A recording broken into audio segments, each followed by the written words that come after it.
Hello again. Welcome to another edition of Media Watch. I'm your co-host, Eric Tate. And I'm Raymond Peterson. I'm Bob Anthony. Alan Singer. Educator, historian, Dr. Alan Singer, joining us again for Media Watch. And we're doing this for Wednesday, July 17th, 2024. And I think, what's this now? Today, Wednesday, would be the third day of the Republican National Convention that's going to select their presidential ticket and give a country preview of their quote platform, whatever the platform is. And Alan, I think you had some thoughts about that Republican platform or whatever about this meeting, but it's taking place what? In Milwaukee. Mhm. This is the thing. I can't watch it. You know, I have the news on, you see clips, and it just makes me sick. I mean, first, they're trying to cover up their platform, but these are people who are climate deniers. These are people who promote guns. These are people who took away the right to abortion. These are people who stigmatize immigrants.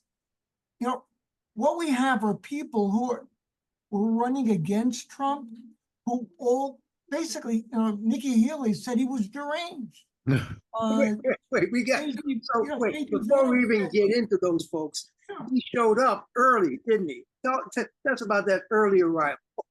Oh, he showed up, he's got his right ear bandaged because of the shooting that took place, and, kind of running around showing how wonderful he is. Traditionally, candidates come on the last day when they get nominated, but he's there the whole time so everybody can kiss his ass. And he can hear the adulation as well. Yeah. Right. Since the shooting, he's sort of been deified, and everybody is like practically rapturous. Every time they see him, they want to touch him. People have tears in their eyes. It's, I mean, it's an anointing what this convention is all about. Marjorie Lunatic Green said, well, thank God. Yeah. The MAGA faithful and the MAGA elite are all coalesced in Milwaukee. But to get back to what you were saying when you mentioned Nikki Haley, Alan, talk to us a little bit about this litany of anti-Trump people who are now just falling down, groveling at his feet. Starting with Haley. Yeah, 2016, what's his name, Vance, whatever his initials are? JD. JD said, I'm a never Trumper. Under no circumstances, the man is not qualified to be president of the United States. Well, the last 4 years, JD Vance has been kissing up to Donald Trump because he wanted to be the vice presidential candidate. The Democrats should just play JD Vance's critique of Trump and maybe Nikki Haley's critique of Trump to make it very clear who Donald Trump is. Well, Ted Cruz was up there bowing down and kissing his ass also. Ted Cruz is the guy who Trump insulted his wife and blamed his father for being part of the Kennedy assassination, if memory serves me correctly. Who else? I don't remember that. Marco Rubio, was he on the dais? Was he praising Trump? Because I haven't watched that convention. I'm like you. Yes. I listen to people tell I haven't watched it.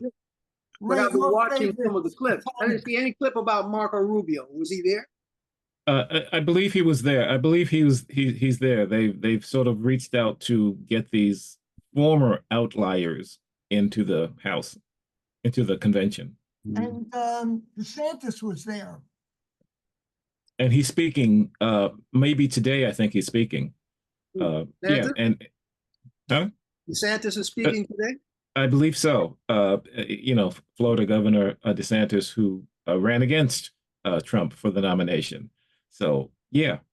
Well, he wasn't quite like Nikki Haley. It took him a long time to even think about thinking something negative about Trump, much less voicing something negative about Trump. He just pussyfooting around Trump all the time he was trying to run, which is probably why nobody backed him, because he didn't come out and say, I'm my own man. He basically ran because of the danger that Trump might be in prison by the time the elections came around. So he figured he'd be in the race just in case. Yeah, I'm glad Nikki Haley criticized him throughout her campaign. I mean, she really got into it, I thought. And to see her turn around like this makes me wonder, as I do with J.B. Vance, what did they sell their soul for? Okay, the two biggest ass-kissing people that I have seen so far is J.D. Vance, who successfully kissed enough Trump's behind to get the nomination, and Tim Scott, who, even though he didn't get the nomination, clip that I saw almost fell off my couch puking, because, like I said, I don't watch people tell lies nonstop, knowing their lies, but the news clips that came, and I did not watch Uncle Tom, because calling this man Uncle Tom is an insult to you, Uncle Tom, original Uncle Tom. But Tim Scott, Uncle Tim, was so goddamn debaseful of himself, it was just sickening. So anyway, over the years, I've tried to watch both conventions. I mean, I've been a journalist for a while. This is the first one which I just can't stomach. I mean, I'm serious about that. This is the first one I really can't get my eyes on the screen for more than a few seconds at a time. When I'm glad I did not see Tim Scott. That would have reached. I would have reached for the remote faster than. I turned it off the minute I saw his face. I couldn't. There was no way I could listen to that. It was bad. How about Elise Stefanik, who argued that Trump would bring moral leadership back to the White House? Well, she sold her soul a long time ago to try to get into Trump's good grace. But she went to Harvard, and I really have to worry about what education takes place there. J.D. Vance went to Yale. Yeah. Okay. So what are you saying? What is the Ivy League pumping up? What do you used to pump out people who ran the foreign policy of the country for big business? Now they crank out people who want to destroy the democracy. I mean, they crank out good people. I want to blame the schools for all that. Yes. I'm a Columbia man, and we had Barack, so we did okay. I'm a CCNY man. But I want to get back to what Bob said about DeSantis getting into the race because they were worried Trump might be in jail. Let's talk about the fact that, because Alan, you sent a piece, I don't know whether you're going to put it on one of your blog posts, but your analysis about the assault on our democracy, we just need to get into that, because we're talking about their platform is based on Project 2025. I don't know if you got any quotes from it that you want to come up with to let people know that they're anti-abortion, they're anti-human rights, they're anti-personal liberty, they're they're authoritarian in nature. Project 2025 is going to make this a unitary presidential dictatorship. That's basically what Project 2025 does. Since I don't have it in front of me, to my viewers, I request that you just Google Project 2025, please, and you will see what the Republican Party, by anointing Donald Trump as they're doing in this convention now, has in store for you, the American people. Alan, about the attack on democracy, go ahead, talk to us. Well, just the first thing, because this is the current events. The judge, the Florida Trump judge, who was overseeing the case of Trump stealing the documents. The documents case. She threw the case out, claiming that the special prosecutor was unconstitutional. Now, where did this judge get this idea? Well, it turned out in the case where the right-wing majority of the Supreme Court granted Trump virtually total immunity from prosecution. Clarence Thomas, who may be the most right-wing of the right-wingers, he had a little addendum where he's raised the point that maybe the special prosecutor is not constitutional. A lengthy addendum, in depth and detail. But other people did not sign off on that. That was just one person's thought. But this Judge Cannon took the Clarence Thomas text, stuck it into her 94-page report, and threw out the entire case. Now, the government is going to appeal, but this is the thing. The Biden administration will appeal. But if the appeal is not completed before the election, and if Trump gets elected, then the Justice Department is going to drop it. So what's going to happen is Cannon's opinion is going to stand. Now, special prosecutors have been accepted part of the United States law for a long time. There was special prosecutors for Watergate. The Republicans had special prosecutors for Clinton. So what has happened is what we have on the Supreme Court is, instead of respectful law, what we have is a Supreme Court that has right-wing biases and then manipulates law to justify whatever they wanted to decide anyway. And one of the things that I argue in that blog post is that in the 2000 decision, where the Supreme Court gave the presidential election to George Bush, was the start of the unraveling of democracy in the United States. Because since that time, more and more court decisions have attacked democracy and rights. And I think we just lost Bob. Yeah, I'm hoping he comes back, because Bob actually had in front of him at least an opinion that was written by one of the former Justice Department individuals who had worked on the whole bit about special prosecutors and the legitimacy of their appointments based on constitutional law. And this guy that Bob had the quote ready to go on basically stated that there is eminent grounds for special prosecutors. And I believe there was a case that went before the Supreme Court that dealt with Nixon and Nixon's whatever during Watergate, where they actually had to come up with special prosecutors, and he tried to fire the special prosecutors. And there was the Saturday midnight revolt when Elliot Richardson and all those folks said, no, we will not fire the special prosecutor. Basically, the Supreme Court ruled that yes, a special prosecutor is legal under whatever portions of the Constitution that they were appointed under. So this has been adjudicated all the way up to the Supreme Court. So for Cannon to go back and pick Clarence Thomas' latest attempt to relitigate the use of a special prosecutor is, you're correct in that this is right-wing judiciary trying to prop up right-wing dictatorship. That's it. What is it I'm missing here? Because the special prosecutor is appointed by the Department of Justice, correct? Yeah. It's, to me, that says Department of Justice, they have the right, because they are the legal governing party of our United States. It seems to me that, yes, they have absolute authority to appoint a special prosecutor. Well, I mean, yes, right. the special prosecutor is not mentioned in the Constitution. Oh, there are a lot of things that are, but we know that there are so many things that are not mentioned in the. Cell phones weren't mentioned in the Constitution. Yeah.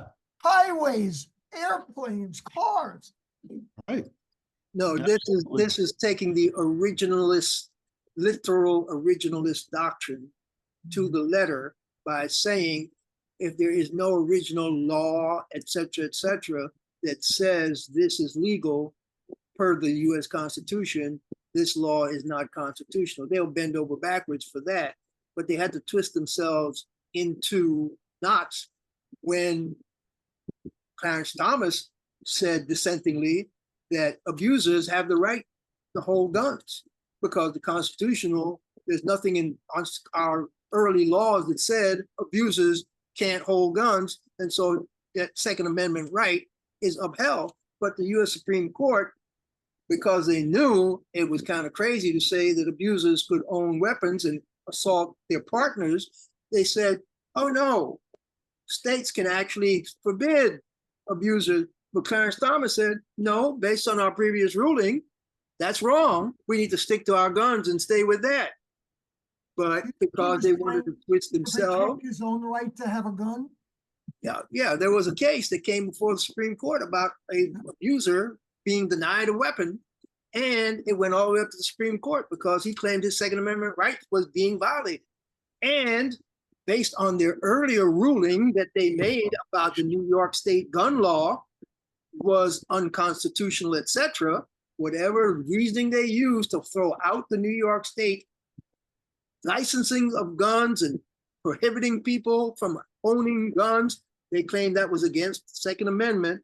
Well, they backflipped on that ruling, destroying New York's ability to regulate guns to make sure that these abusers could not own guns. So Thomas was sticking to his guns and what he said about the New York State gun law and said this abuser should have a right to own a gun based on our Second Amendment. And based on their ruling, he was correct.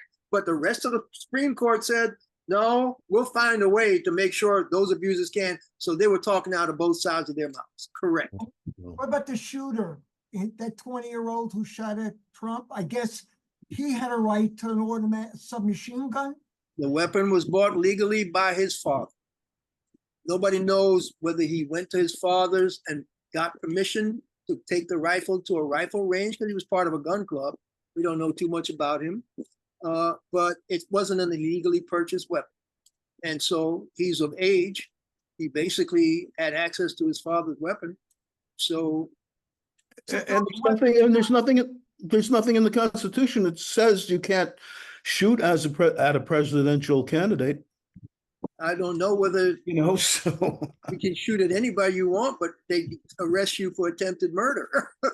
So whether the Constitution says you can or cannot, if you try to shoot somebody, then they can arrest you for attempted murder or attempted whatever.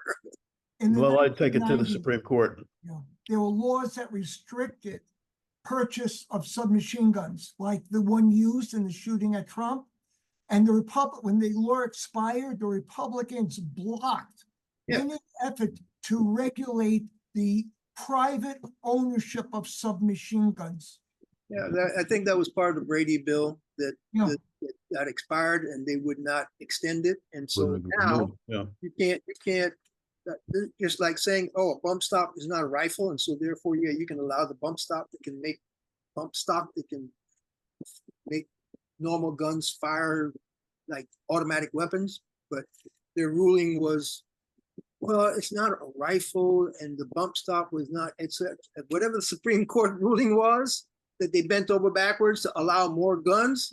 They came up with a ruling to say, yeah, bump stock is illegal. How they got to the abuser can't own a gun based on all the other rulings, Clarence Thomas was correct. If you're going to rule that way, you should rule for the gun, the abuser. Not that I agree with any of their rulings, but hey, to get back to their platform, what else in their Project 2025 that they will probably not want to talk about at this convention should be known? Well, it will increase drilling in the Arctic for oil and gas. It will end EPA climate protection. It could potentially outlaw the teaching of civil rights and diversity. I mean, like they did already in Florida and other states. Yeah. They want to do that nationally now. Tax breaks for major corporations. They want to end the Affordable Care Act. They want to divert public money to private religious schools where they could teach Christian religious belief. I mean, they want to end birthright citizenship. They want to weaken labor unions. I mean, this is what these people stand for. This is Project 2025, folks. You need to know more about it. Yep. Trump says he doesn't know anything about it, except it was written by his advisors, but they must not have told him. You're talking about that other big lie where he held up this thing, or he had a photo opportunity. He said, Project 2025. I don't know anything about Project 2025. Well, one of the key people behind Project 25 is Stephen Miller. You remember Stephen Miller, his big immigration guru. He's big guy on about 10 to 25 or more members of his administration working for him, some of them in the White House, some of them like Miller, are all behind the writing of Project 2025. So another use of the big lie by Donald Trump, his people got together, told him what they were going to do, did it, put it out there because they figured they might as well let the rest of the MAGA universe know what their game plan is so that they can get them out to vote to get them in office. And then when everybody else woke up and said, hey, folks, this is what they want for you, it was, oh, we're not affiliated with Donald Trump. We don't know, he doesn't know anything about us. And Donald Trump goes, I'm not affiliated with them. I don't know who they are.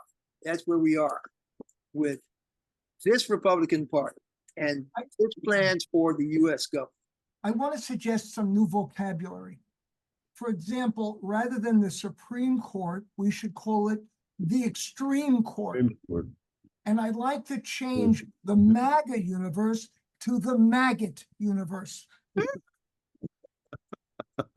I'm not going to argue with you. I'm not going to fight with you on that. I don't know how much time we have left because we've been haranguing those negativities of that party. But do you think the fact that they're now gobbling up all the air has put to rest the Democratic internal struggles about whether Joe Biden is too old to run, or is that still on the agenda?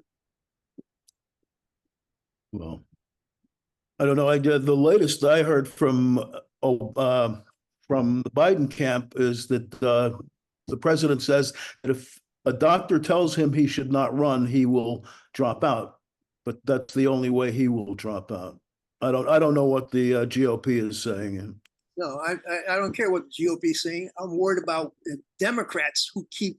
Yeah, I don't know. The firing squad. They seem to be rallying a little more behind him now than they were 2 weeks ago. What have you seen, Bob? I'm sorry. I don't know if Bob's back with us or not. Bob, are you back? Alan, what have you seen about these Democrats? Are they actually still? You seem to think there's still people who want him and are going to push to get him off the ticket. The donors are very skeptical, and a lot of the down candidates, down ballot candidates, are very worried because if Trump is able to defeat Biden significantly, the Democrats will lose the House and the Senate. I think that's a big part of what people's fears are. Look, I know you and I disagree on this, Eric. I would rather Joe Biden withdrew. I'm almost 75 years old, and to be honest, I'm too old to be president of the United States. I need my naps. You're older than I am, and you're more sympathetic to Joe. I don't know, Eric. What do you say? No, here's the thing. Joe Biden isn't as sharp as he was 5 years ago, 4 years ago, whatever. But Ronald Reagan in his second term wasn't even running the presidency. The people around Ronald Reagan, the people that he had as his cabinet officers, whomever, whatever, and his wife were actually running the country. I know that. Any of us old enough to remember that knows that, okay? And so I'm not really worried about whether Joe Biden can run the country because he's sharp enough to know that he needs good advisors around him. He's got a sharp vice president. And I think upend the ticket at this particular time would be doing a disservice to the country, because it'd be too much internecine battle. Who are we going to put in its place?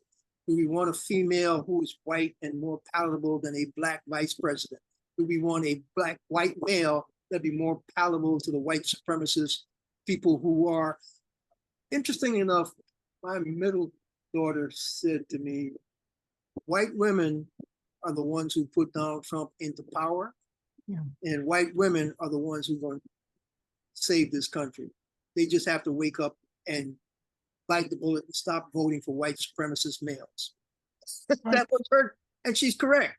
Black women always save the country, but that suburban white women vote are actually the tipping point that needs to be won over by Joe Biden. He says if those white women don't come home to saving the country, Donald Trump's going to win this election. And I trust her judgment because she is really sharp politically, and she's the one who told me on Barack Obama's second election, when everybody said, oh, wow, it's not looking good. He said, no, they got this locked up. They had all the internal polling. They knew what the ground game was, the whole bit. And so she's sharp, and she said, all the stuff is storm and drang. These people who want to change the ticket, it means nothing unless white women decide they're going to save this country. I think she's absolutely correct. And I hope you guys can hear me, because I hope you guys can hear me, but we have about 1 minute left. Okay, well, pretty much that basically is where we are politically with this upcoming election. Before we go, let's just do a quick roundup. What have we not talked about, because Democrats and Republicans are sucking up all the air? We haven't talked about Gaza, where 42 more people got killed this weekend by whatever, for whatever reason, whatever Israeli assault. 42 more people died. The Sudan, also the Sudan. Yeah, which is turned into, I think 25 million are now displaced, and it's the worst hunger, famine crisis on the planet right now, but not getting any ear, not getting in. And because that's an ongoing civil war that nobody seems to know how to put to an end. Nobody seems to know how to get the Gaza war to an end. They don't know how to get the. So yeah, the globe and we're about there. We have to end U.S. funding. We're about there. And this has been Media Watch, folks. I'm Eric Tait. I'm Raymond Peterson. Alan Singer. And Bob Anthony. Bob Anthony. And I'm Bob Anthony. Go ahead, Eric. Finish it up. Catch up to us on Media Watch EVT on YouTube, and we'll catch you the next time.